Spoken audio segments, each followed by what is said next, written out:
UHF is a 1989 comedy starring Weird Al Yankovic, directed by Jay Levy. And a lot of it's kind of like a spoof comedy where he's constantly daydreaming, and so you get all these like parody sequences and fantasy elements, and it's hilarious. Now, the main idea of it is Weird Al is just this down on his luck slacker inventor with all these wild schemes, so nothing really comes to it, and he's constantly dragging around his friend. Nothing really kind of goes to it. He's very distracted, and his girlfriend dumps him. But then his uncle gives him a television company, and it starts off rough and clunky, and then eventually he meets Michael Richards, who plays a janitor who gets fired from Channel 9 or whatever it was, who's the dominant company who wants to buy Weird Al's company, so he has to, raise money to save it. And that's the main gist of it. And this movie's amazing, and Weird Al helped write it, and it is joke after joke after joke after joke after joke.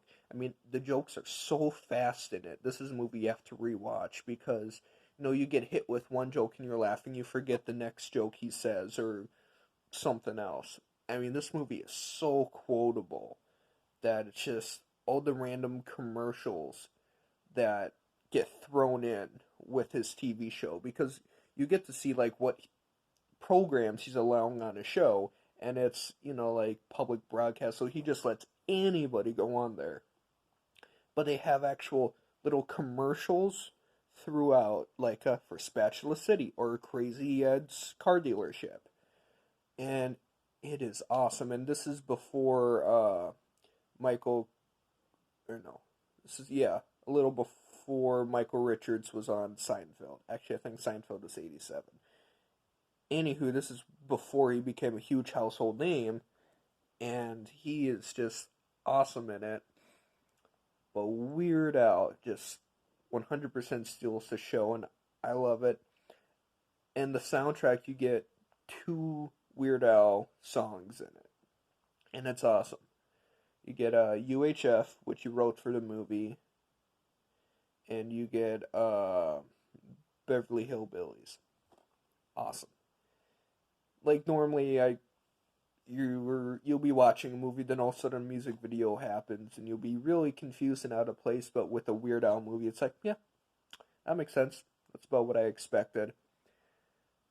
And this is one of my favorite comedies because it is just so good, and it's relentless in its delivery and jokes. Probably and there's so many side characters in it too that are great. You have his neighbor who owns a karate studio, who's played by Long Duck Dong from 16 Candles, and he's amazing in it. The most quotable line for me is "You so stupid." That one's great. And then his main reporter is played by Fran Dresser, and she's used very sparingly, and she's really funny in it too. And like every joke, there's like long jokes too. There's jokes that get set up at the very beginning, then you get the payoff at the end. I could not recommend this movie more. 5 out of 5.